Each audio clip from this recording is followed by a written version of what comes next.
Rain slammed the streets as 11-year-old Sami ran home from school, his clothes soaked, backpack dripping. He ducked under a row of parked cars for shelter, and that's when he heard it. A faint whimper, soft and desperate.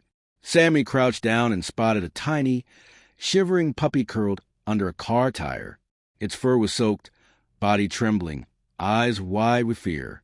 No collar, no owner in sight. His heart broke.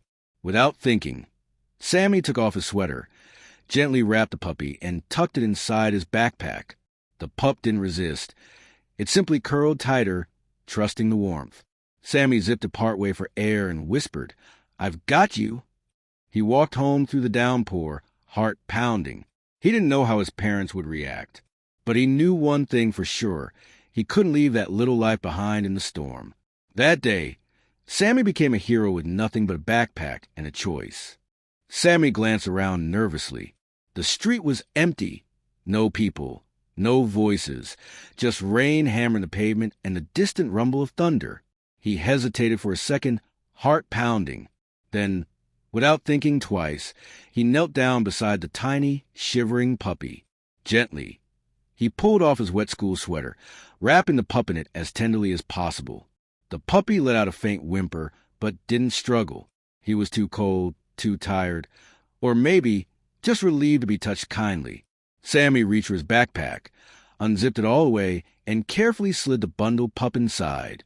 He paused, adjusted the sweater to keep the tiny head supported, then zipped the bag 3/4 shut, leaving just enough space for the puppy to breathe. He glanced once more to make sure the little creature was snug and secure. Then, gripping the straps tightly, Sami rose to his feet and began running, water splashing beneath each step, the bag bouncing lightly against his back, carrying not just books anymore, but something fragile, something alive. He didn't know what he'd say when he got home. He didn't know what would happen next. All he knew was that this puppy wasn't staying out in the rain alone. Not on his watch. Sami reached his house, heart racing faster than his footsteps. Carefully adjusting the backpack, he pushed the door open with his shoulder, hoping the hinges wouldn't creak. Inside, the familiar clink of dishes and hum of the washing machine greeted him. His mother stood in the living room, folding laundry with her back turned. Holding his breath, Sami tiptoed past the doorway, bag clutched tight to his chest. One wrong sound, and everything would fall apart. He reached his room, shut the door quietly, and gently unzipped the backpack. The puppy blinked up at him, dazed but calmer. Sami smiled with quiet relief. He opened his closet, pulled out an old towel, and spread it on the bottom like a soft bed. Then, lifting the puppy with both hands, he placed him inside and whispered, "Don't make a sound, okay? You're safe now." The pup sniffed, turned in a circle, and curled up gratefully. Sami rushed to the kitchen, grabbed an old cereal bowl, filled it with water, and snuck it back in. He also unwrapped his lunchbox, tearing up the leftover roti into tiny pieces. The puppy devoured it, chewing eagerly between gulps of water. Sami knelt beside him, watching silently. He felt something shift in his chest, not fear, not guilt, but a kind of joy. Quiet, secret joy. He hadn't just saved a life. He'd found something worth protecting. In the days that followed, Sami's room quietly transformed into a sanctuary. Every morning before school, he'd tiptoe to the closet, where Chotu lay curled in the towel-lined drawer. "Good morning," he'd whisper, placing down a bit of bread or the corner of his paratha. Chotu would wag his tail slowly, his eyes brightening with each visit. Sami cleaned up tiny messes with old rags, hiding the evidence from his parents. After school, he'd race home, skip snacks, and head straight to his room. The moment he opened the door, Chotu would pop his head out, tail thumping against the wood. Sami grinned every time. He let Chotu nap on his old pillow beside the bed, and when doing homework, the pup would rest by his feet. At night, he'd whisper stories while gently stroking his fur.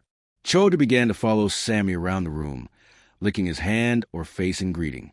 It wasn't loud or dramatic, but the bond between them grew deeper every hour, a quiet friendship built on care, trust, and second chances. In the space between secrets and shared silences, something beautiful had taken root. Sami no longer felt like he was hiding a problem. He felt like he was guarding a promise. Keeping Chotu a secret grew harder with each passing day. One afternoon, as Sami worked on a math worksheet, a dog barked outside, and Chotu responded with a high-pitched yip. The sound froze Sami in place. His mother called from the kitchen. "Was that a dog?" "No, just my video game," he shouted back, scrambling to close the closet door and hushed Chotu with gentle pats. Another time, his mother walked into his room, looking for spare bed sheets. Sami's heart jumped. "Wait, I'll get them," he blurted, practically blocking the closet. She raised an eyebrow, but said nothing as he fumbled to hand her a folded set. These close calls left his nerves frayed. Each lie weighed on him. Chotu didn't complain. He was growing, trusting, thriving. But Sami could feel the wrongness in hiding him. The closet was too dark, the space too small. Chotu deserved sunlight, fresh air, a name on a bowl, not whispered greetings and stolen moments. At night, guilt crept in as Sami watched Chotu sleep on his pillow. He had saved a life, but was he giving it the life it deserved? The truth pressed closer each day, and Sami knew. Sooner or later, he'd have to tell the people he feared would say no, because Chotu deserved someone brave enough to say yes. It was a Friday afternoon when Sami walked into the house, feeling unusually calm. He had scored well on his spelling quiz, and even had a snack in his bag for Chotu. Humming to himself, he opened his bedroom door and froze. The closet door was wide open, and standing right in front of it was his mother, holding Chotu in her arms. She didn't say a word. Her eyes were locked on the tiny bundle of her snuggled against her chest. Chotu didn't bark. He didn't wriggle. He just nestled into her, completely at peace. Sami's mouth went dry. His backpack slid from his shoulder to the floor with a dull thud. I can explain," he started, but his voice cracked. Panic rose in his throat. He was under a car. It was raining. He was freezing. I couldn't just leave him.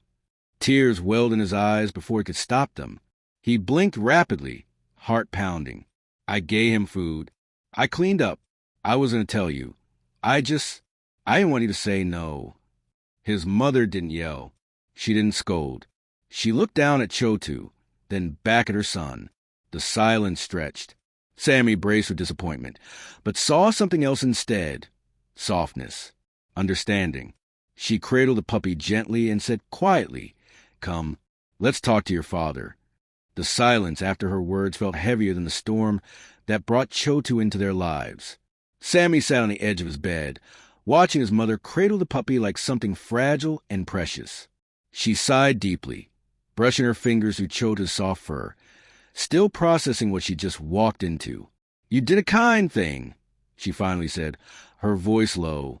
"But we can't just keep him without talking to your father." Sami's stomach twisted, but he nodded. That evening, after dinner, the family gathered around the table.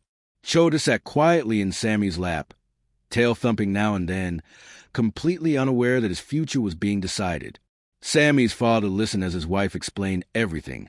How Sami found a pup in the rain, hid him for days, fed and cared for him in secret.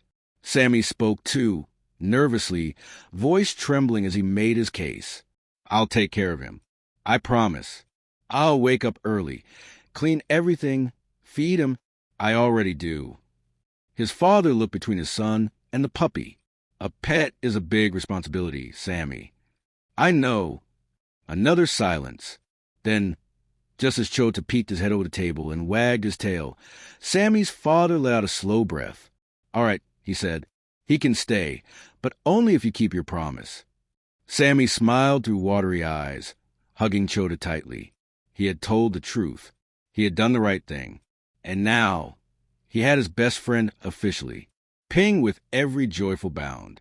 He had favorite corners, favorite slippers to chew on, and a special spot on the couch that everyone silently agreed belonged to him now. At night, he curled up at the foot of Sami's bed, snoring softly, like he'd always been part of the home. Each morning, he waited by the door for Sami to return from school, tail wagging the moment he heard his footsteps. Neighbors began to greet him by name, laughing as he poked his head to the gate to say hello. Chotu wasn't just a pet. He had become part of the rhythm of their lives. And for Sami, Rainy days no longer felt cold. Every time the sky darkened and raindrops hit the window, he thought back to that moment under the car. The tiny, trembling pup, the decision made in seconds, and the promise that followed. That storm had brought more than water. It brought a friendship, a story, and in a simple backpack, Sami hadn't just carried a puppy. He carried home a piece of his heart. Chotu wasn't rescued anymore. He was home. He was family.